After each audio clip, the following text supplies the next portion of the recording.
Hello दोस्तों, रामचल सरोज आप सभी का चैनल ऑनलाइन स्टडी में आप सभी का स्वागत है। आज हम लोग करने वाले हैं एसएससी सीजीएल 2024 प्री एग्ज़ाम्स में जितने भी करंट अफेयर्स के क्वेश्चन आए हैं, लगभग 150 प्लस क्वेश्चंस हैं। उन सारे क्वेश्चंस को यहाँ पे डिस्कस करने वाले हैं, जो कि SSC CGL mains, RRB NTPC, RRB others के जो आरआरबी के जितने भी एग्ज़ाम हैं उनमें आ सकते हैं। आरपीएफ, एसआई कांस्टेबल और आरआरबी एलपी के जो एग्ज़ाम लगे हुए हैं आने वाले समय में, उनमें पूछे जाने की प्रबल संभावना हो सकती है। तो अगर आपका सीजीएल मेंस है तब भी आप देख सकते हैं, हो सकता है इससे संबंधित कोई एग्ज़ाम में क्वेश्चन देखने को मिले, क्योंकि 150 प्लस क्वेश्चन है। कितने हैं? 150 प्लस क्वेश्चन है, तो आसपास से ही बनाएगा। तो हम लोग शुरू करते हैं आज का ये वीडियो, और ये पार्ट 4 वीडियो है। इससे पहले हम लोगों ने हिस्ट्री, ज्योग्राफी, पॉलिटी का एक वीडियो किया हुआ है, और सेकंड वीडियो इकोनॉमिक्स का किया हुआ है, और थर्ड वीडियो स्टैटिक जीके का, यानी पार्ट 1, पार्ट 2, पार्ट 3, 3 पार्ट आ चुके हैं। ये चौथा पार्ट होने वाला है। तो पार्ट 4 वीडियो है, जिसमें हम लोग करंट अफेयर्स को करने वाले हैं। ये 150 क्वेश्चन है, तो स्टार्ट कर लेते हैं अब बिना किसी देरी के। तो पहला क्वेश्चन हमारे स्क्रीन पर है। पहला क्वेश्चन, जुलाई 2020 में किस राज्य ने अल्पतर आय अर्जित करने वाले परिवारों से संबंधित बेटियों के विवाह हेतु आर्थिक सहायता प्रदान करने के लिए आशीर्वाद योजना की शुरुआत की? तो आशीर्वाद योजना किस स्टेट की है? तो पंजाब की है। तो इम्पॉर्टेंट क्वेश्चन है ये। क्वेश्चन रिपीट भी हो सकता है सीजीएल मेंस में, तो याद रखना है कि आशीर्वाद योजना कहाँ की है? पंजाब की है। और वहाँ की योजना भी और भी थी, तो पैदल चलने की योजना थी सड़क किनारे, वो भी कहाँ की है? तो पंजाब की है। ठीक है। रोपड़ यूनिवर्सिटी कहाँ पे? पंजाब में है, जो कि अभी चर्चा में थी। रोपड़ कहाँ पे? पंजाब में है ना। ये सारा कुछ याद रखिए, पंजाब से संबंधित। चलिए, क्योंकि वहाँ पे खालिस्तान बनाने की भी आवाज़ें उठती रहती हैं, तो पंजाब से संबंधित करंट अफेयर आ सकता है।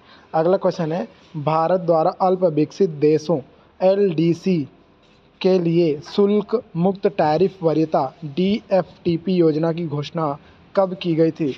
देखो, ये करंट अफेयर बता के पूछा गया और 2008 का पूछा गया, यानी कितना लंबा पूछा गया। तो डीएफटीपी योजना कब की है? तो 2008 की है। बहुत लंबा पूछ दिया, इतना लंबा नहीं पूछना चाहिए एसएससी को, लेकिन अब पूछता है तो क्या कर सकते हैं हम लोग।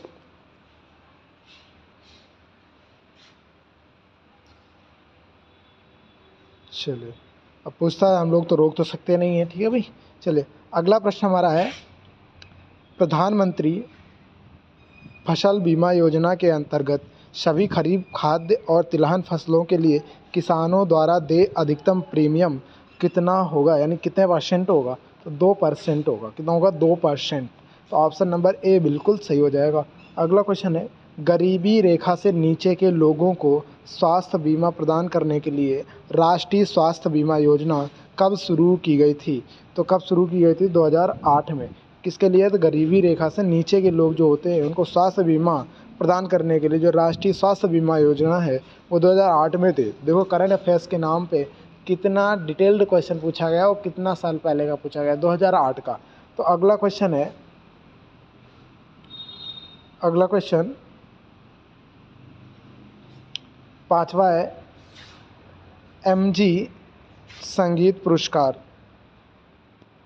एमजी संगीत पुरस्कार प्रतिवर्ष निम्नलिखित में से किस राज्य द्वारा प्रदान किया जाता है? तो नागालैंड के द्वारा। किसके द्वारा? नागालैंड के द्वारा। अगला क्वेश्चन है, निम्नलिखित में से कौन 2021 में प्रथम प्रोफेसर CR राव शताब्दी स्वर्ण पदक पुरस्कार प्राप्त करने वालों में से एक थे? तो याद रखिए, कौन सा पुरस्कार है? प्रोफेसर CR राव शताब्दी स्वर्ण पदक पुरस्कार। तो जगदीश भगवती। कौन है? तो जगदीश भगवती। ऑप्शन डी हो जाएगा। अगला क्वेश्चन है सातवां, कि डैश की अध्यक्षता में बने कार्य समूह ने वर्ष डैश में एक नए मध्यवर्ती मौद्रिक समुच्चय को NM2 के रूप में संदर्भित करने का प्रस्ताव दिया था? तो कौन? डॉक्टर YV रेड्डी ने दिया था, और डॉक्टर YV रेड्डी 1998 में। ठीक है। तो याद रखिए, NM2 कौन सा है? तो NM2 है, याद रखिएगा। अगला क्वेश्चन है, मुस्लिम महिला विवाह अधिकार संरक्षण अधिनियम 2019 की निम्नलिखित में से कौन सी धारा निर्वाह भत्ते से संबंधित है? तो 5वीं धारा। कौन सी धारा है? तो 5वीं धारा, याद रखिएगा।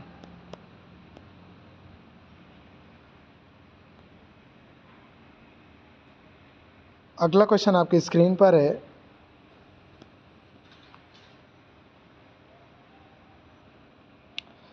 निम्नलिखित में से किस राज्य ने राज्य में पंजीकृत समाचार पत्र हॉकरों को महामारी के दौरान हुए नुकसान और उनके असंगठित क्षेत्र का हिस्सा होने पर विचार करते हुए 2021 में एक सामाजिक सुरक्षा योजना की घोषणा की? तो इसका आंसर हो जाएगा उड़ीसा। क्या आंसर हो जाएगा?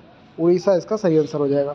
अगला क्वेश्चन है 10 नंबर, वर्तमान में निम्नलिखित में से कौन सा देश भारत का शुल्क मुक्त टैरिफ वरीयता DFTP योजना का लाभार्थी नहीं है? तो ऑप्शन अगर इसमें देखें तो ऑप्शन के हिसाब से इसका आंसर जो होगा वो होगा अंगोला देश।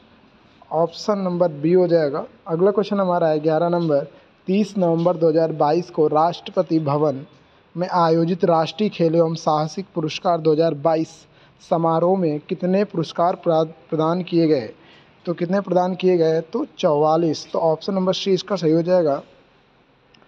अगला क्वेश्चन है, वरिष्ठ नागरिकों के कल्याण के लिए एक निदेशालय बनाने के उद्देश्य से निम्नलिखित में से किस राज्य की सरकार ने अनुच्छेद 41 के आधार पर वरिष्ठ नागरिकों के लिए 2022 में एक मसौदा नीति बनाई?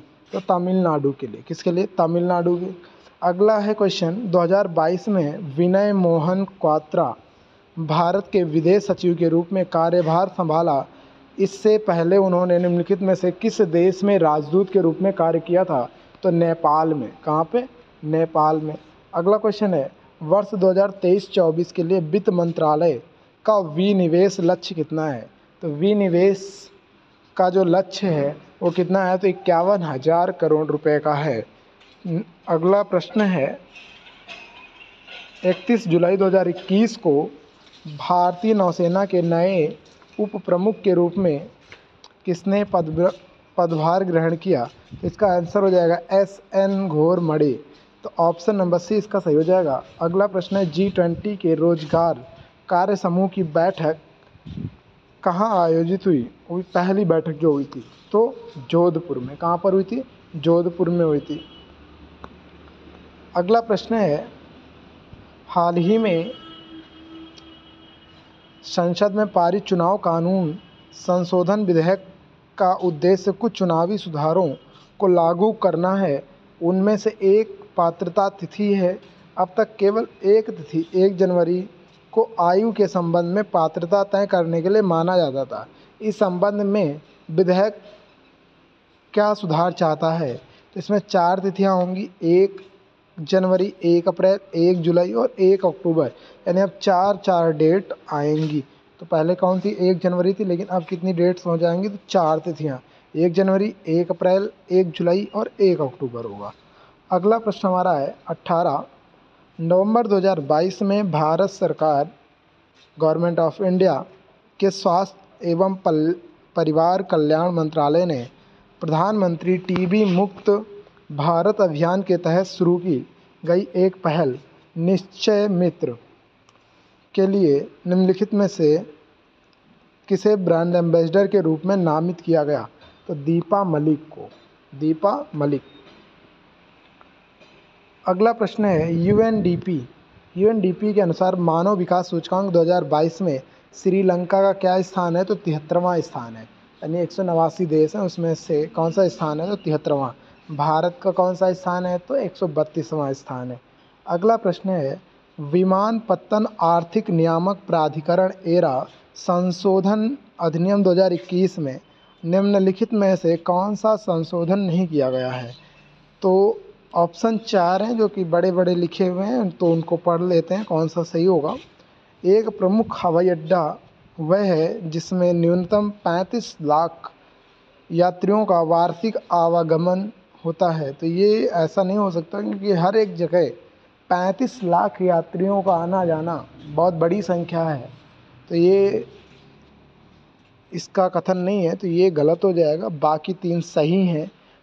सेकंड है, सरकार लाभ कमाने वाले और घाटे में चल रहे हवाई अड्डों को एक साथ मिला देगी। ये भी सही है। सरकार किसी भी हवाई अड्डे को सिर्फ अधिसूचना के जरिए प्रमुख हवाई अड्डा मान सकती है। ये भी सही है।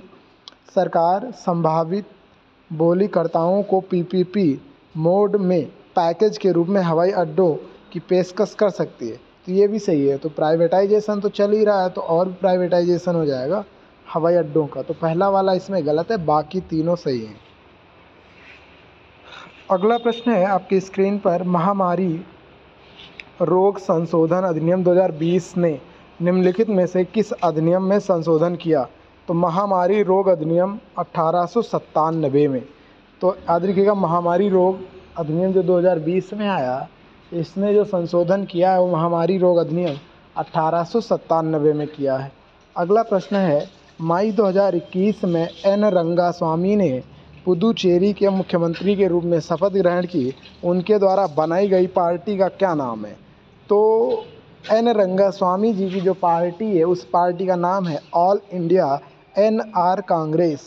तो एन रंगास्वामी की जो पार्टी का नाम है, क्या नाम है उसका? तो ऑल इंडिया NR कांग्रेस। अगला प्रश्न है, 2023 तक की स्थिति के अनुसार भारत में सबसे लंबी दूरी तक लंबी कूद का रिकॉर्ड किसके नाम है? तो जैस्विन एल्ड्रिन। तो ऑप्शन डी इसका सही हो जाएगा, जैस्विन एल्ड्रिन हो जाएगा इसका सही आंसर। अगला प्रश्न है, दुग्ध उत्पादकों को डेयरी सहकारी समितियों के माध्यम से गाँव में उचित मूल्य पर अपना दूध बेचने की सुविधा प्रदान करने के लिए उत्तर प्रदेश राज्य सरकार द्वारा 2023 में शुरू की गई नंद बाबा दुग्ध मिशन योजना की लागत क्या है? तो इस मिशन की जो लागत है वो 1000 करोड़ रुपया है। आपसे ये भी पूछ सकता है कि नंद बाबा दुग्ध मिशन योजना जो है वो किस स्टेट की है? तो ये डायरेक्ट ये भी आ सकता है अलग अलग करके, तो ये भी याद रखना है आपको। अगला प्रश्न है 25वां, किस संगीत रचयिता जोड़ी को वर्ष 2020 के राष्ट्रीय लता मंगेशकर पुरस्कार से सम्मानित किया गया? तो ऑप्शन सी इसका सही हो जाएगा, आनंद और मिलिंद। आनंद मिलिंद को किया गया, ऑप्शन सी इसका सही हो जाएगा। अगला प्रश्न आपके स्क्रीन पर है 26 नंबर, निम्नलिखित में से कौन मई 2022 में जूनियर विश्व भारोत्तोलन चैंपियनशिप में स्वर्ण पदक जीतने वाला पहला भारतीय है? तो वो कौन है? तो हर्षदा शरद गरुड़। हर्षदा शरद गरुड़ हैं, ऑप्शन बी इसका हो जाएगा। अगला प्रश्न है, निम्नलिखित भारतीय महिला मुक्केबाजों में से किसे 2022 में अंतर्राष्ट्रीय मुक्केबाजी संघ की अध्यक्ष और एक मतदान सदस्य के रूप में चुना गया? तो ऑप्शन सी हो जाएगा, लवलीना बोरगोहेन। अगला प्रश्न है, तरुण भट्टाचार्य जिन्हें 2018 में संगीत नाटक अकादमी पुरस्कार से सम्मानित किया गया था, किस संगीत वाद्य यंत्र को बजाने के लिए जाने जाते हैं? तो तरुण भट्टाचार्य जो हैं वो संतूर बजाते हैं। क्या बजाते हैं? संतूर बजाते हैं तरुण भट्टाचार्य। अगला प्रश्न है,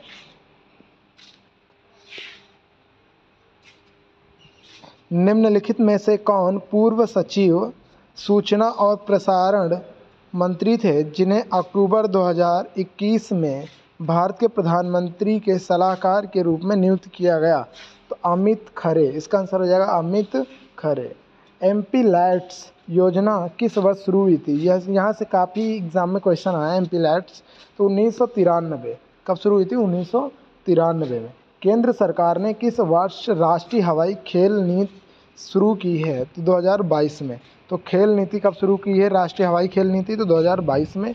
अगला क्वेश्चन है, पद्मश्री 2022 से सम्मानित लोक गायिका माधुरी बर्थवाल भारत के निम्नलिखित में से किस राज्य से संबंधित हैं? तो उत्तराखंड की हैं। तो माधुरी बर्थवाल कहाँ की हैं? तो उत्तराखंड की। अगला क्वेश्चन है, 2020 में टोक्यो में भारत के लिए तीरंदाजी में पैरा ओलंपिक कांस्य पदक किसने जीता था? तो हरविंदर सिंह ने जीता था। किसने?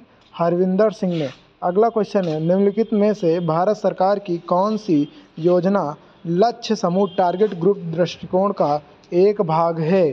तो ऑप्शन के हिसाब से पहला ऑप्शन, दूसरा ऑप्शन और गलत है, इसका लास्ट ऑप्शन बिल्कुल सही हो जाएगा, सीमांत कृषक विकास एजेंसी MFDA। तो ऑप्शन डी इसका सही हो जाएगा। अगला प्रश्न आपके स्क्रीन पर है 35वां प्रश्न, निम्नलिखित में से कौन FIH पुरुष हॉकी विश्व कप 2023 का शुभंकर है? तो ओली। क्या था? ओली था। अगला प्रश्न है, भारत और ऑस्ट्रेलिया के बीच खेले गए T20 महिला विश्व कप 2023 के सेमीफाइनल में प्लेयर ऑफ द मैच कौन था? तो याद रखिए एशले गार्डनर ऑलराउंडर खिलाड़ी हैं ऑस्ट्रेलिया की। अगला प्रश्न है, निम्नलिखित में से किसने बुडापेस्ट हंगरी में आयोजित 2021 विश्व कैडेट कुश्ती चैंपियनशिप में स्वर्ण पदक जीता? तो प्रिया मलिक ने जीता। किसने जीता? प्रिया मलिक। अगला प्रश्न है 38, निम्नलिखित में से कौन खेलो इंडिया यूनिवर्सिटी गेम्स 2022 का शुभंकर था? तो जीतू। कौन था? जीतू था।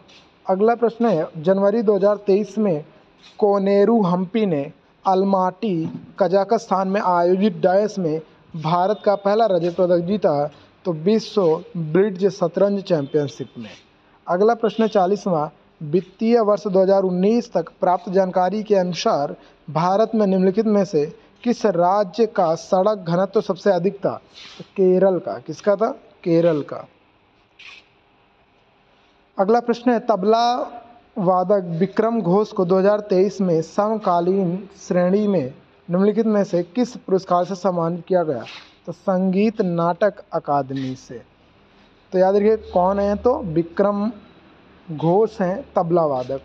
अगला प्रश्न है, निम्नलिखित में से किस राज्य के लिए संविधान अनुसूचित जाति और अनुसूचित जनजाति आदेश द्वितीय संशोधन विधेयक 2022 संसद में पेश किया गया था? तो उत्तर प्रदेश के लिए। किसके लिए? उत्तर प्रदेश के लिए।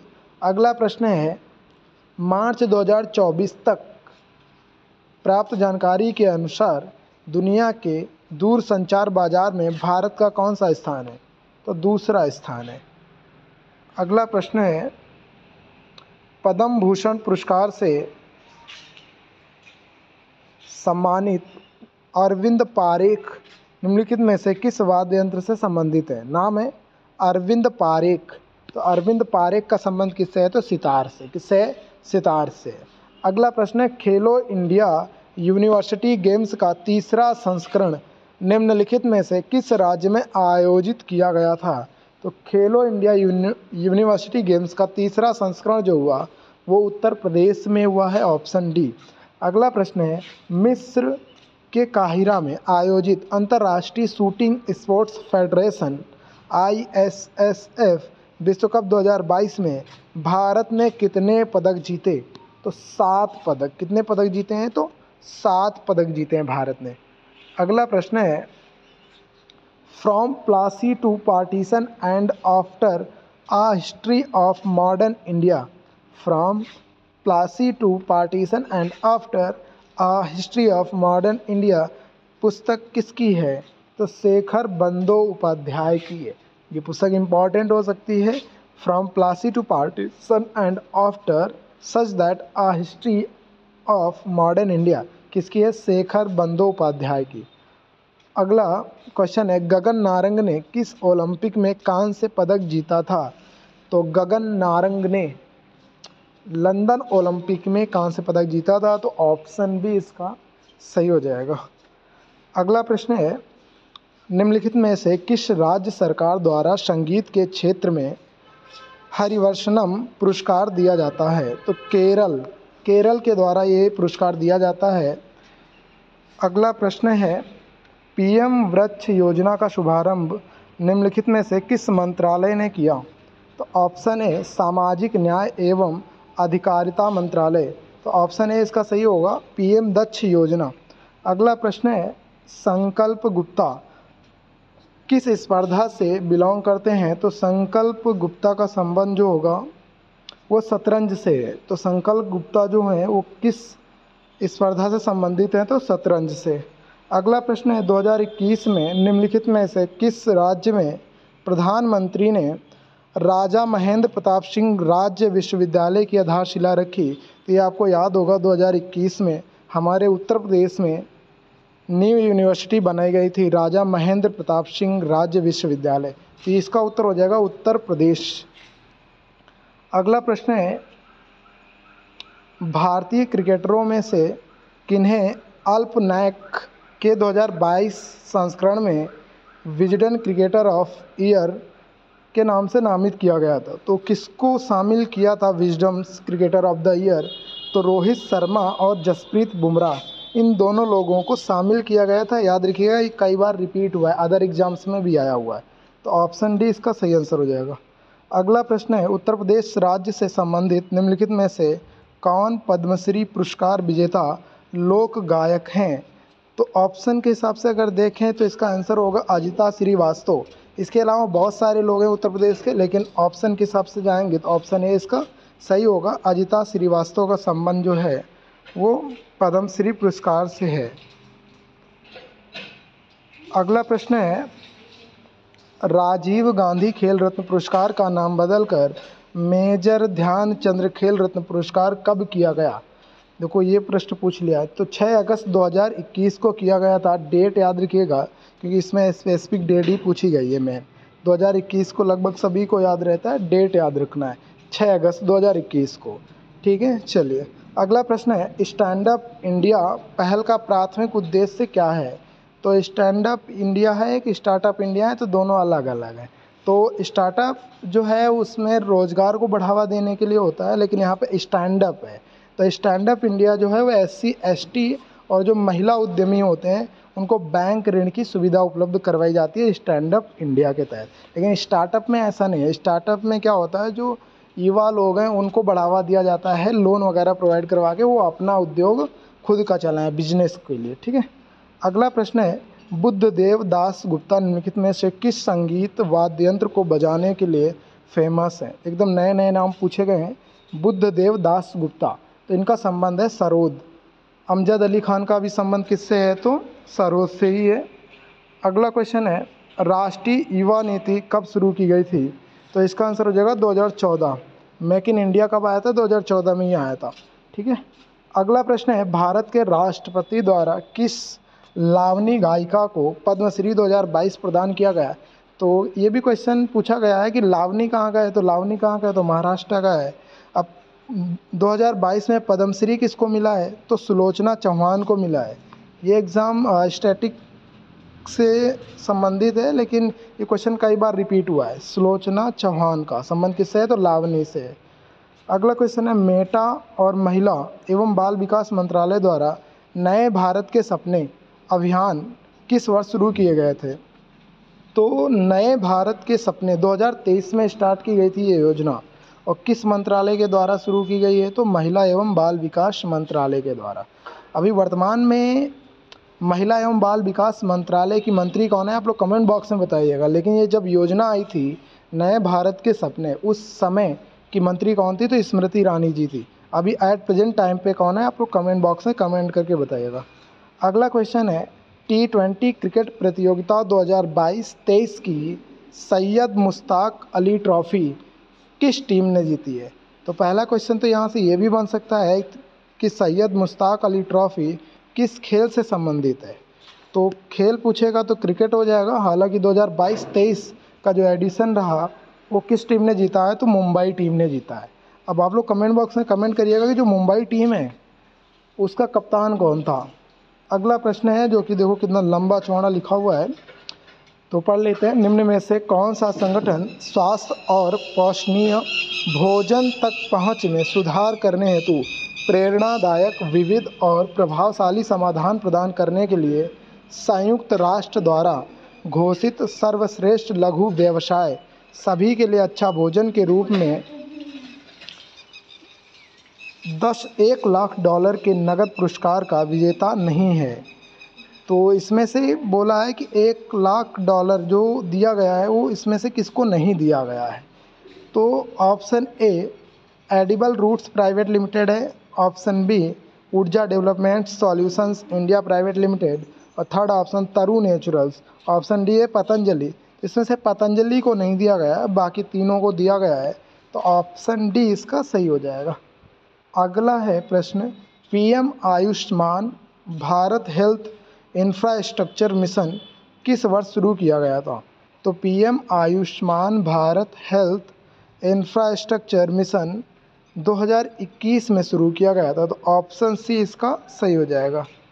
अगला प्रश्न है, भारतीय शास्त्रीय वायलिन वादक अन्नावरपु रामास्वामी को 2021 में डैश से सम्मानित किया गया था? तो अन्नावरपु रामास्वामी को पद्मश्री दिया गया था। क्या दिया गया था? पद्मश्री। कौन सी वादक है? तो वायलिन वादक है। नाम क्या है इनका? अन्नावरपु रामास्वामी। ठीक है, पद्मश्री दिया गया था। अगला प्रश्न है, निम्नलिखित में से कौन सी टीम इवेंट लक्ष्य ओलंपिक पोडियम योजना में शामिल है? तो लक्ष्य ओलंपिक पोडियम योजना हॉकी शामिल है। कौन है शामिल? हॉकी। अगला क्वेश्चन है, अर्जुन सिंह धुर्वे को निम्नलिखित में से किस आदिवासी संगीत और नृत्य विधा के लिए तुलसी सम्मान से सम्मानित किया गया?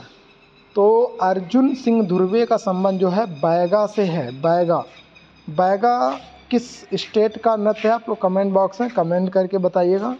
अगला प्रश्न है, सड़क परिवहन और राजमार्ग मंत्रालय की वार्षिक रिपोर्ट 2020-21 के अनुसार विश्व में सड़क नेटवर्क के संदर्भ में भारत का कौन सा स्थान है? तो सेकंड पोजीशन रखता है भारत सड़क नेटवर्क के मामले में। अगला प्रश्न है, किस बंदरगाह को सैटेलाइट बंदरगाह के रूप में विकसित किया गया है? तो option C Jawaharlal Nehru port. और जवाहरलाल नेहरू पोर्ट जो है वो किसका सब पोर्ट है? तो मुंबई पोर्ट का।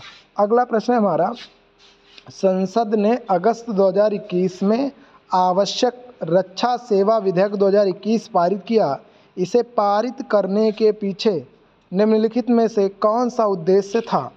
तो ऑप्शन बी हो जाएगा, आवश्यक रक्षा सेवाओं में लगी इकाइयों में हड़ताल, तालाबंदी और छटनी पर रोक लगाना।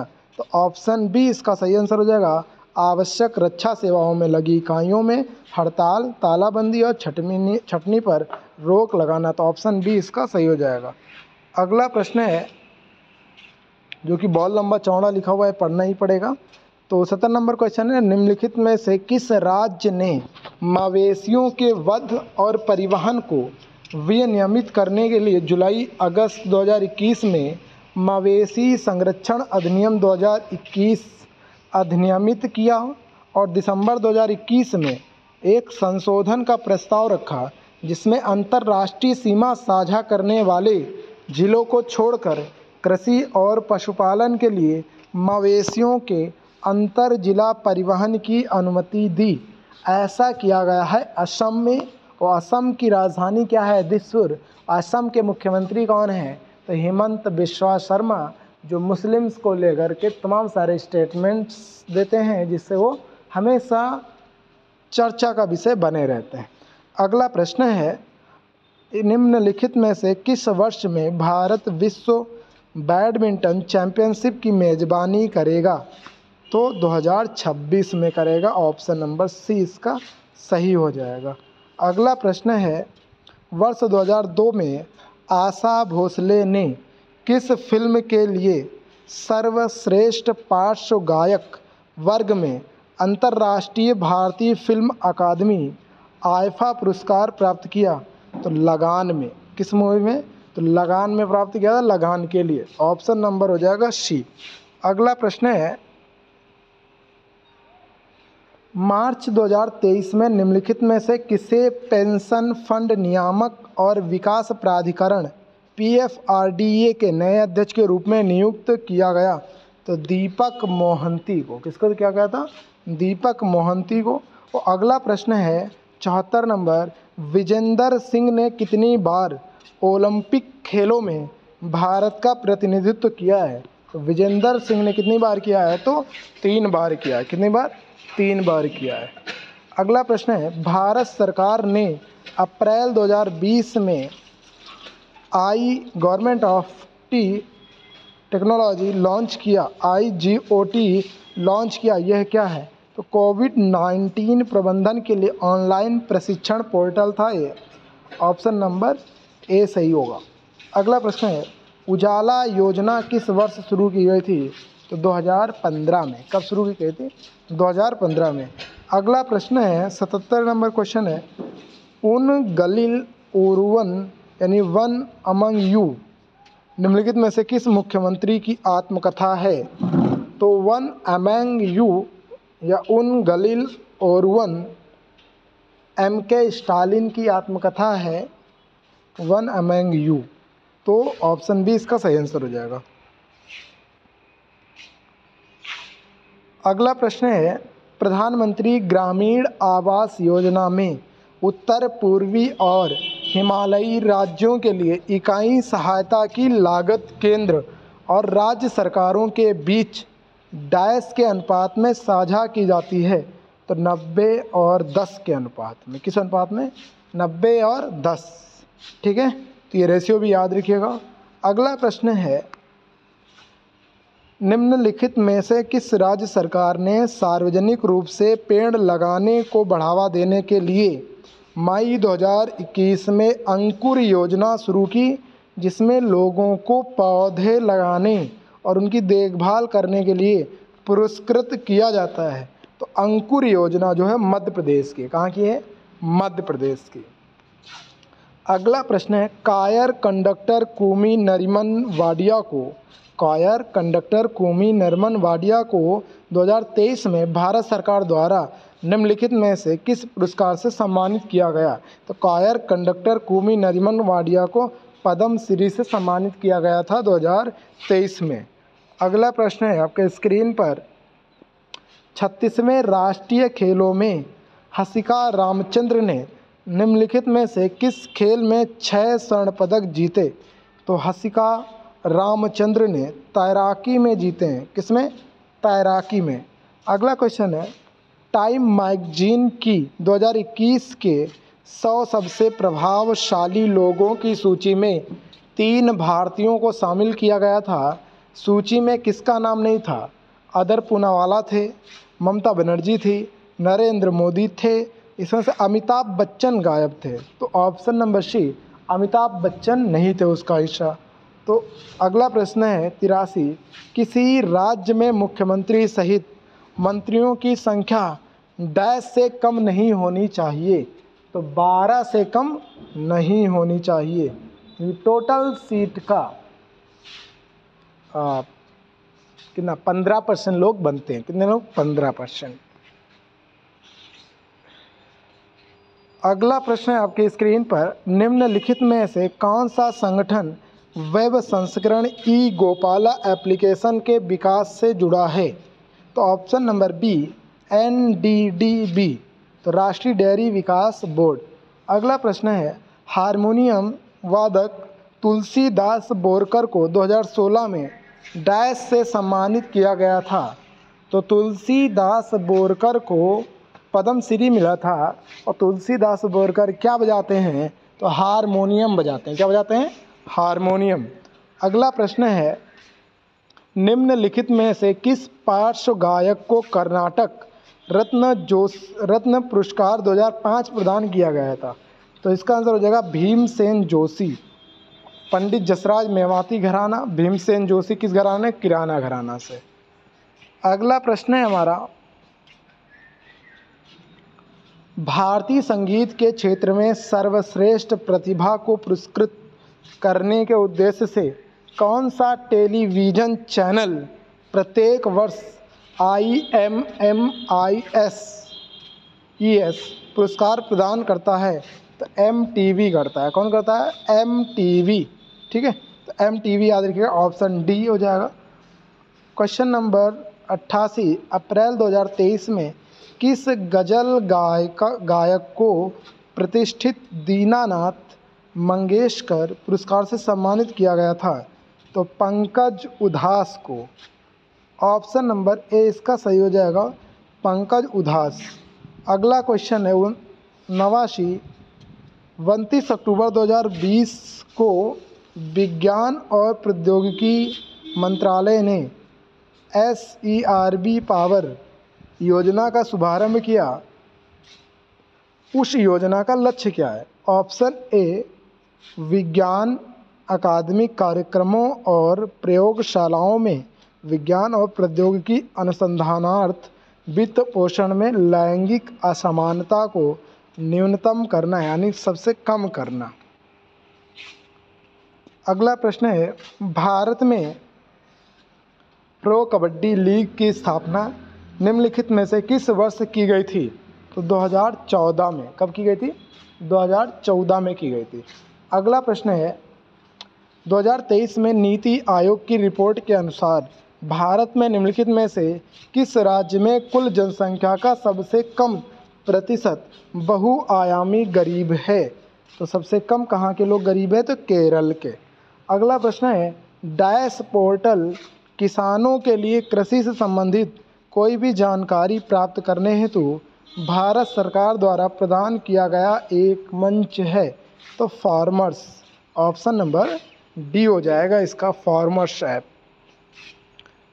अगला प्रश्न है, मार्च 2023 में भारत के 28वें लेखा महानियंत्रक यानी CGA के रूप में किसे नियुक्त किया गया? तो SS दुबे को। ऑप्शन नंबर डी इसका हो जाएगा। अगला प्रश्न है, अगस्त 2021 में शुरू की गई PM उज्ज्वला 2.0 योजना का उद्देश्य क्या है? तो ऑप्शन नंबर ए, लाभार्थियों को 10 मिलियन LPG कनेक्शन प्रदान किए जाएंगे। तो ऑप्शन नंबर ए इसका सही हो जाएगा। अगला क्वेश्चन है 95, फरवरी 2023 में निम्नलिखित में से किसे झारखंड का राज्यपाल नियुक्त किया गया? तो CP राधाकृष्णन। किसे? CP राधाकृष्णन को झारखंड का राज्यपाल बनाया गया। किसको?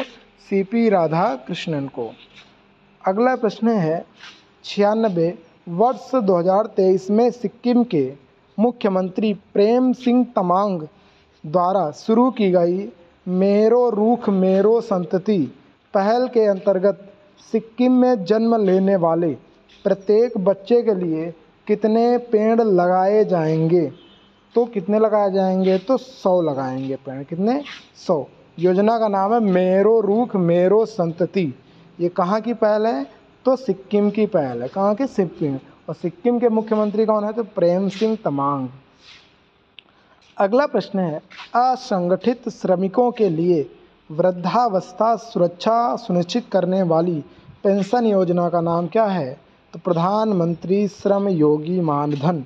ऑप्शन नंबर डी हो जाएगा, प्रधानमंत्री श्रम योगी मानधन योजना।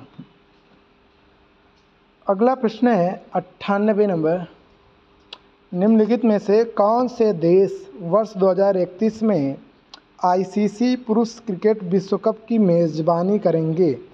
तो 2031 की बात है, तो 2031 में भारत और बांग्लादेश दोनों संयुक्त रूप से मेज़बानी करेंगे। अगला प्रश्न है, वर्ष 2023 में तमिलनाडु सरकार द्वारा शुरू की गई तमिलनाडु पुदुमई पेन योजना के तहत सरकारी स्कूलों में पढ़ने वाली छात्राओं को प्रति माह कितनी वित्तीय सहायता प्रदान की जाएगी? 1000 रुपया प्रति माह। योजना का नाम क्या है? तमिलनाडु पुदुमई पेन योजना। तो इसमें छात्राओं को कितना पैसा दिया जाएगा पर मंथ? तो 1000 रुपया पर मंथ दिया जाएगा। अगला प्रश्न है, पद्म विभूषण पुरस्कार 2022 प्राप्त करने वाली प्रभा अन्य किस घराने से संबंधित हैं? तो प्रभा अन्य का संबंध किससे है? तो किराना घराना संबंध है। ठीक है, किराना घराना से हैं। और मेवाती घराना के कौन थे? तो पंडित जसराज थे। ठीक है, भीमसेन जोशी कौन सा? किराना घराना के ही हैं। अगला क्वेश्चन है, अटल इनोवेशन वर्ष डैश में शुरू हुआ था? तो अटल इनोवेशन जो मिशन था इनोवेशन, उसकी शुरुआत 2016 में हुई थी, तो याद रखिएगा। अगला प्रश्न है हमारा, निम्नलिखित कथनों पर विचार कीजिए और निम्नलिखित में से सही कथन का चयन कीजिए। तो ऑप्शन आपके सामने हैं। ऑप्शन ए, उड़ान योजना ने 2017 में लागू होने के 5 साल पूरे कर लिए। तो बिल्कुल सही है, जो उड़ान योजना है 2017 में लागू होने के 5 साल पूरे कर लिए हैं। ठीक है, और सेकंड ऑप्शन है, यह विज्ञान और प्रौद्योगिकी मंत्रालय की प्रमुख योजना है। तो इसमें देख रहे हैं एक एक्सट्रीम कीवर्ड देख रहा है कि यहाँ पे विज्ञान और प्रौद्योगिकी मंत्रालय का है, तो ये बिल्कुल गलत हो जाएगा क्योंकि इस मंत्रालय का नहीं है ये। थर्ड ऑप्शन संस्कृति मंत्रालय है। थर्ड ऑप्शन है इसका भारतीय विमानपत्तन प्राधिकरण इस योजना को कार्यान्वयन एजेंसी है, तो ये भी सही है। तो ऑप्शन के हिसाब से 1 और 3 ये दोनों सही हो जाएंगे। ऑप्शन नंबर सी बिल्कुल सही हो जाएगा। अगला प्रश्न है, रेलवे वार्षिकी 2019-20 के अनुसार भारतीय रेलवे नेटवर्क की लंबाई कितनी है? तो ये बताना, जो भारतीय रेलवे नेटवर्क है उसकी कुल कितनी लंबाई है? तो 67,956 किलोमीटर लंबाई है। तो ऑप्शन बी इसका सही हो जाना चाहिए। अगला क्वेश्चन है हमारा, जुलाई 2021 के दौरान निम्नलिखित में से किस मंत्रालय ने निपुण भारत योजना का शुभारंभ किया? तो जो निपुण है, निपुण भारत योजना की शुरुआत जो है वो शिक्षा मंत्रालय ने किया, क्योंकि निपुण का संबंध किससे है? तो शिक्षा मंत्रालय से है। अगला क्वेश्चन है, जुलाई 2023 तक की स्थिति के अनुसार केंद्रीय विज्ञान एवं प्रौद्योगिकी राज्य मंत्री स्वतंत्र प्रभार किसका था? तो ऑप्शन ए जितेंद्र सिंह का था। अगला प्रश्न है हमारा, अगस्त 2022 में सामाजिक न्याय और अधिकारिता मंत्रालय ने 75 नगर पालिकाओं में भीख मांगने वाले लोगों को व्यापक पुनर्वास सेवाएं प्रदान करने के उद्देश्य से डैश योजना स्टार्ट की गई है। वेरी इंपॉर्टेंट है। तो स्माइल 75 यानी 75 नगर पालिकाओं में जो भीख मांगते हैं लोग, उनको उस जगह से हटा दिया जाएगा, किसी अलग जगह पे उनको बसाया जाएगा। तो ये कौन सी योजना है? तो स्माइल 75। अगला क्वेश्चन है हमारा, सूची फर्स्ट में दिया गया खिलाड़ियों के नाम और सूची सेकंड जो हमारी है उधर पुरस्कार दिए गए हैं। तो हमें देखना है कौन सा पुरस्कार किस खिलाड़ी को दिया गया है। तो पहले हैं देवेंद्र झाझड़िया। तो देवेंद्र झाझड़िया को 2022 में पद्म भूषण मिला था। तो देवेंद्र झाझड़िया को अगर हम मिलाएं तो ये हो जाएगा हमारा पद्म भूषण 2022। सुमित अंतल को मिला है पद्मश्री 2022 और नीरज चोपड़ा को मिला है हमारा मेजर ध्यानचंद खेल रत्न पुरस्कार 2021 और शिखर धवन को मिला है अर्जुन पुरस्कार 2021। तो इस तरह से हम मिलाएं हैं, तो ऑप्शन नंबर डी हमारा हो जाएगा, ऑप्शन डी। अगला प्रश्न हमारा है, निम्नलिखित में से कौन शतरंज में पहली भारतीय महिला ग्रैंड मास्टर है? तो पहली ग्रैंड मास्टर पूछा है यहाँ पे, तो ऑप्शन डी एस विजय लक्ष्मी पंडित, ऑप्शन डी इसका सही हो जाएगा। अगला प्रश्न है, 2012 लंदन ओलंपिक खेलों में देश का प्रतिनिधित्व करने वाली पहली भारतीय महिला पहलवान कौन थी? तो गीता फोगाट थी। आपने नाम सुने होंगे बबीता फोगाट, ठीक है। चलिए, तो ये नाम याद रखिए, गीता फोगाट थी। उसके बाद तो बबीता फोगाट आई, बबीता फोगाट की बहन आई जो कि अभी विधायक बन गई हैं, ठीक है। अगला प्रश्न है, डिजिटल इंडिया मिशन किस वर्ष शुरू किया गया था? तो 2015 में। अगला प्रश्न है, पंडवानी गायिका उषा बारले को 2023 में भारत सरकार द्वारा निम्नलिखित में से किस पुरस्कार से सम्मानित किया गया? तो उषा बारले का संबंध जो है पद्मश्री पुरस्कार से है। ये उषा बारले छत्तीसगढ़, यानी पंडवानी कहाँ का? छत्तीसगढ़ का है। और ये पंडवानी बहुत अच्छा करती हैं। सुआ नृत्य किस स्टेट का? आप लोग कमेंट बॉक्स में कमेंट करके ज़रूर बताइएगा, सुआ नृत्य। अगला क्वेश्चन है, किस राज्य के मुख्यमंत्री ने 2022 में कौशल्या मातृत्व योजना शुरू की, जो सुरक्षित मातृत्व के लिए दूसरी लड़की को जन्म देने वाली महिलाओं को 5,000 की वित्तीय सहायता प्रदान करती है? तो योजना जो है कौशल्या मातृत्व योजना, ये कहाँ की है? तो छत्तीसगढ़ की है। हरेली त्यौहार भी कहाँ का है? तो छत्तीसगढ़ का है। सुआ नृत्य भी कहाँ का है? छत्तीसगढ़ का है। अगला प्रश्न हमारा है, भारत द्वारा आयोजित G20 शिखर सम्मेलन के लिए मुख्य समन्वयक कौन है? तो हर्षवर्धन श्रृंखला। तो हर्षवर्धन श्रृंखला। अगर पूछेगा शेरपा कौन है, आप लोग कमेंट बॉक्स में शेरपा का नाम कमेंट बॉक्स में कमेंट करिएगा, G20 के शेरपा कौन थे। अगला प्रश्न है, किस राज्य सरकार ने वाणी जयराम को 2019 के MS सुब्बुलक्ष्मी पुरस्कार से सम्मानित किया? तो तमिलनाडु। कहाँ पे? Tamil Nadu, option number B.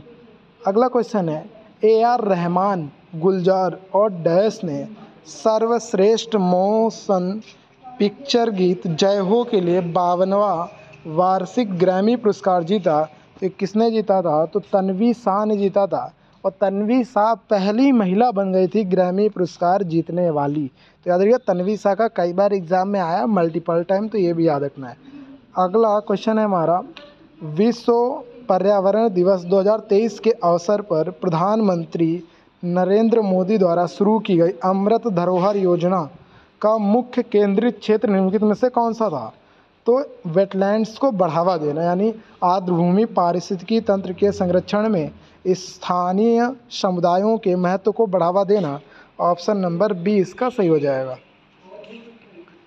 अगला क्वेश्चन है हमारा, कृषि और प्रसंस्कृत खाद्य उत्पाद निर्यात विकास प्राधिकरण एपिडा 2020-21 के अनुसार अंगूर उत्पादन में भारत के किस राज्य का प्रथम स्थान है? तो अंगूर उत्पादन में अगर आपसे पूछे तो इसका आंसर हो जाएगा ऑप्शन डी, महाराष्ट्र हो जाएगा। क्या हो जाएगा? महाराष्ट्र। अगला क्वेश्चन है हमारा, दक्षिण भारत के निम्नलिखित में से किस साम्राज्य के अंतर्गत महाबलीपुरम मंदिर वास्तुकला के एक महत्वपूर्ण केंद्र के रूप में उभरा? तो पल्लव, और पल्लव राजवंश के संस्थापक कौन है? आप लोग कमेंट बॉक्स में कमेंट करिएगा। पल्लवों की राजधानी कांची थी। अगला हमारा क्वेश्चन है, वर्ष 2020-21 तक प्राप्त जानकारी के अनुसार निम्नलिखित में से किस राज्य में 15 वर्ष और उससे अधिक आयु के व्यक्तियों के बीच बेरोजगारी दर सबसे कम थी? तो गुजरात। तो इसका आंसर हो जाएगा गुजरात। अगला प्रश्न है हमारा, इंदिरा पी बोरा को किस भारतीय शास्त्रीय नृत्य में उनके योगदान के लिए वर्ष 2020 में पद्म श्री पुरस्कार से सम्मानित किया गया? तो अगर बोरा नाम आता है तो हम लोग जानते हैं ना कि भाई किसका संबंध होगा, सत्रिया से होगा। तो ऑप्शन नंबर सी सही हो जाएगा। ठीक है। अगला प्रश्न है, 2022 में निम्नलिखित में से किसको भारत सरकार का मुख्य आर्थिक सलाहकार नियुक्त किया गया था? तो वेंकट रमन अनंत नागेश्वरन को, ऑप्शन नंबर बी। अगला प्रश्न है, निम्नलिखित प्रसिद्ध भारतीय महिला क्रिकेटरों में से किसने जून 2022 में संन्यास की घोषणा की? तो मिताली राज। अगला प्रश्न है, हिंदुस्तानी गायक पंडित वेंकटेश कुमार को किस राज्य सरकार द्वारा कालिदास सम्मान 2022 से सम्मानित किया गया था? तो इसका आंसर हो जाएगा मध्य प्रदेश, क्योंकि कालिदास सम्मान जो दिया जाता है वो उत्तर प्रदेश के द्वारा दिया जाता है। तो ऑप्शन नंबर ए इसका सही हो जाएगा। अगला प्रश्न है, राष्ट्रीय कोरियर सेवा और माइक्रोसॉफ्ट इंडिया द्वारा डिजिटल कौशल के माध्यम से रोजगार के लिए संयुक्त डिजिटल कौशल पहल कौन सी है? तो डिजी सक्षम, ऑप्शन नंबर सी इसका हो जाएगा, डिजी सक्षम। अगला नंबर क्वेश्चन है 125, महाराष्ट्र के किस भारतीय संगीतज्ञ को पद्म विभूषण 2023 प्राप्त हुआ? तो जाकिर हुसैन को। किसको? जाकिर हुसैन को। अगला प्रश्न है, दूरसंचार विभाग द्वारा मोबाइल टावरों और ईएमएफ उत्सर्जन अनुपालन पर जानकारी साझा करने के लिए कौन सा वेब पोर्टल लॉन्च किया गया? तो तरंग संचार, ऑप्शन नंबर डी इसका सही हो जाएगा। अगला प्रश्न है, महिला प्रीमियर लीग 2023 क्रिकेट का उद्घाटन मैच निम्नलिखित में से किस स्थान पर खेला गया? तो इसका सही आंसर हो जाएगा मुंबई में। कहाँ पे खेला गया था? मुंबई में। अगला प्रश्न है, तबला वादक उस्ताद जाकिर हुसैन को 2023 में भारत सरकार द्वारा निम्नलिखित में से किस पुरस्कार से सम्मानित किया गया? तो पद्म विभूषण। किससे? पद्म विभूषण से। अगला क्वेश्चन है 129, वर्ष 2022 में भारतीय रेलवे द्वारा शुरू की गई वन स्टेशन वन प्रोडक्ट योजना के लिए निम्नलिखित में से किस रेलवे स्टेशन का चयन किया गया जिसकी पहचान चयनित उत्पाद के रूप में कांचीपुरम साड़ियों से होती है? तो चेन्नई सेंट्रल का किया गया था। अगला प्रश्न है, अन्नपूर्णा निम्नलिखित में से किस संगीत वाद्य यंत्र से संबंधित हैं? तो अन्नपूर्णा का संबंध सुरबहार से। अगला प्रश्न है, राष्ट्रमंडल खेल 2022 में समग्र पदक तालिका में भारत निम्नलिखित में से किस स्थान पर रहा? तो चौथे स्थान पर रहा, 4th पोजीशन पे। अगला क्वेश्चन है, निम्नलिखित में से प्रसिद्ध बैडमिंटन प्लेयर किसने स्विस ओपन 2022 जीता? तो पीवी सिंधु ने जीता। किसने? पीवी सिंधु ने। अगला प्रश्न है, निम्नलिखित प्रसिद्ध बैडमिंटन खिलाड़ियों में से किसने सिंगापुर ओपन जीता? तो इसका आंसर हो जाएगा पीवी सिंधु। 134वां प्रश्न है, स्मार्ट सिटीज मिशन किस वर्ष शुरू किया गया था? तो 2015 में। कब? 2015 में।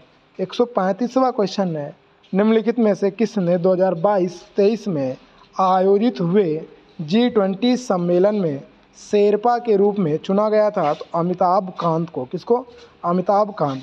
अगला प्रश्न है, निम्नलिखित में से किस देश ने पहली पुरुष एशियाई हॉकी चैंपियनशिप ट्रॉफी जीती है? तो किसने जीता है? भारत ने। किसने जीता? भारत ने। अगला प्रश्न है, फरवरी 2023 में BVR सुब्रमण्यम को डैश के रूप में नियुक्त किया गया? तो नीति आयोग के CEO के रूप में। अगला प्रश्न है, राज्यपाल के रूप में अपने कार्यकाल का वर्णन करते हुए जनवरी 2021 में प्रकाशित पुस्तक फियरलेस गवर्नेंस किसने लिखी है? तो किरण बेदी ने लिखा। किसने लिखा? किरण बेदी ने। अगला क्वेश्चन है, भूपेन हजारिका डैश राज्य के सबसे प्रसिद्ध व्यक्तियों में से एक थे? तो असम के थे। कहाँ के थे? असम के। अगला प्रश्न है, मई 2022 में तत्कालीन राष्ट्रपति रामनाथ कोविंद ने डैश को दिल्ली का उपराज्यपाल नियुक्त किया? तो विनय कुमार सक्सेना। तो ऑप्शन नंबर ए हो जाएगा सही। IPL 2023 का फाइनल मैच निम्नलिखित में से किस शहर में आयोजित किया गया था? तो अहमदाबाद में। ऑप्शन नंबर ए इसका सही हो जाएगा। अगला प्रश्न है, निम्नलिखित में से कौन सा खिलाड़ी टेबल टेनिस से संबंधित है? तो मनिका बत्रा। अगला क्वेश्चन है, टाइम मैगजीन की 2021 की 100 सबसे शक्तिशाली लोगों की सूची में निम्नलिखित में से किस भारतीय का नाम था? तो चारों में अगर देखें तो नरेंद्र मोदी का नाम था और 2 लोगों का और भी नाम था, शरद पूर्णिवाला जिससे कोई एक और थे, उनका नाम आप लोग कमेंट बॉक्स में कमेंट करिएगा। अगला प्रश्न है, जुलाई 2023 तक की स्थिति के अनुसार निम्नलिखित में से कौन उत्तर प्रदेश के उप मुख्यमंत्रियों में से एक हैं? तो उनका नाम है केशव प्रसाद मौर्य। और मुख्यमंत्री पूछेगा तो कौन है? योगी आदित्यनाथ। अगला क्वेश्चन है, 145वां, किस सरकार ने वर्ष 2022 में पंडित आनंदो चटर्जी नामक प्रतिष्ठित तालवादक को बंग विभूषण पुरस्कार से सम्मानित किया? तो बंग विभूषण पुरस्कार ये पश्चिम बंगाल का है। और किसको सम्मानित किया है? तो याद रखिएगा, पंडित आनंदो चटर्जी को। ये ताल वादक है। अगला प्रश्न है, 146, ICRA के अनुसार 31 मई 2021 तक की स्थिति के अनुसार कुल मार्गों का केवल 47% और हवाई अड्डों का 42% उड़ान के तहत परिचालित किया गया है। उड़ान का पूरा नाम क्या है? उड़े देश का आम नागरिक। ऑप्शन नंबर ए इसका सही हो जाएगा। अगला प्रश्न है, 147, 2022 में किसे भारत का नया अटॉर्नी जनरल नियुक्त किया गया? तो R वेंकट रमणी। 148वां प्रश्न है, 26 अगस्त 2021 को असंगठित क्षेत्र के कामगारों और मजदूरों के कल्याण के लिए निम्नलिखित में से कौन सी योजना शुरू की गई? E-Shram portal. Option number B. अगला क्वेश्चन है हमारा, प्रधानमंत्री किसान सम्मान निधि योजना में लाभार्थियों को हर वर्ष कितने राशि प्रदान की जाती है? तो 6000। कितना? 6000। अगला प्रश्न है, निम्नलिखित में से किस देश ने 7 बार महिला एशिया कप क्रिकेट चैंपियनशिप जीती है? तो भारत ने जीता है। किसने? भारत ने। अगला प्रश्न है हमारे स्क्रीन पर,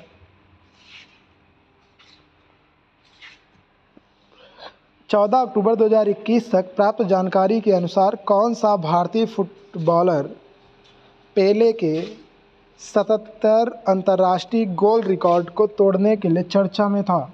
तो Sunil Chhetri. Option number A. अगला प्रश्न है, क्वेश्चन नंबर 152, मुलायम सिंह यादव जिनका अक्टूबर 2022 में निधन हो गया, किस राज्य के मुख्यमंत्री थे? तो उत्तर प्रदेश के थे। 153वां प्रश्न है, हिमाचल प्रदेश द्वारा शुरू की गई मुख्यमंत्री सुख आश्रय योजना से किस समूह के लोग लाभान्वित होंगे? तो ऑप्शन नंबर ए, अनाथ, दिव्यांग बच्चे और निराश्रित महिलाएं और वरिष्ठ नागरिक। ऑप्शन नंबर ए सही हो जाएगा। अगला प्रश्न है हमारा 154 निम्नलिखित प्रसिद्ध भारतीय एथलीटों में से किसने सितंबर 2022 में ज्यूरिख डायमंड लीग फाइनल 2022 में जीत दर्ज की? तो नीरज चोपड़ा ने। अगला प्रश्न है 155 2022 तक स्थिति के अनुसार निम्नलिखित में से किस भारतीय राज्य में सबसे कम परिचालित हवाई अड्डे हैं? तो ऑप्शन नंबर सी मिजोरम में। अगला प्रश्न है हमारा, सूची फर्स्ट में खेल दिए हैं और सूची सेकंड में खिलाड़ी दिए हैं। तो लक्ष्य सेन का संबंध किससे है? तो बैडमिंटन से है। रमेश बाबू प्रज्ञानानंद का संबंध किससे है? तो शतरंज से है। निकत जरीन इनका संबंध है मुक्केबाजी से। और रुद्राक्ष पाटिल का संबंध है निशानेबाजी से। तो ऑप्शन ए मैच करता है, तो ऑप्शन ए इसका सही हो जाएगा।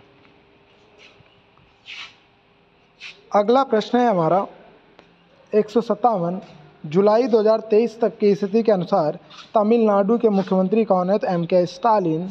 158वां प्रश्न है, निम्नलिखित में से किस देश ने 2023 में भारत को हराकर आईसीसी विश्व टेस्ट चैंपियनशिप जीत ली? तो ऑस्ट्रेलिया ने जीत ली है। नेक्स्ट प्रश्न हमारा है 159 फरवरी 2023 में अमेरिका स्थित मॉर्निंग कंसल्ट द्वारा जारी ग्लोबल लीडर अप्रूवल रेटिंग के अनुसार दुनिया का सबसे लोकप्रिय नेता कौन है? तो नरेंद्र दामोदर दास मोदी। 160 नंबर प्रश्न है, निम्नलिखित में से किस तिथि को भारत का अपना संविधान दिवस मनाता है? यानी भारत अपना संविधान दिवस किस डेट को मनाता है? तो ऑप्शन ए 26 नवंबर को। क्वेश्चन नंबर 161 भारतीय क्रिकेट में निम्नलिखित में से किसे कैप्टन कूल के नाम से जाना जाता है? तो महेंद्र सिंह धोनी को जाना जाता है। Option number C. और आज का अंतिम प्रश्न हमारा है 162 नंबर, भारतीय खेल प्राधिकरण स्पोर्ट्स अथॉरिटी ऑफ इंडिया किस मंत्रालय के अंतर्गत आता है? तो युवा मामले और खेल मंत्रालय के अंतर्गत आता है।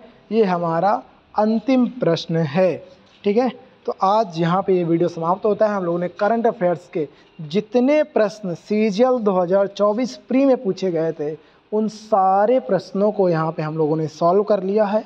तो आप लोगों को वीडियो अच्छा लगा होगा। वीडियो अच्छा लगा तो लाइक करिए, कमेंट करिए, शेयर कर लीजिए, जिससे करने का मन हो कर लीजिए।